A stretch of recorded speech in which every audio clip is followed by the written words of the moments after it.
Don't mind the wind noise. This is a 4.6 liter Triton.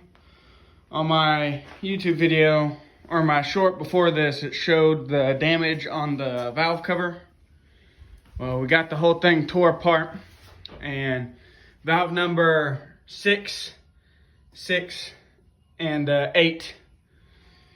The valves were open and bent here, and this valve open, which caused the pistons 6 and 8 to get some damage. Right there. Right there. Everything else looked fine.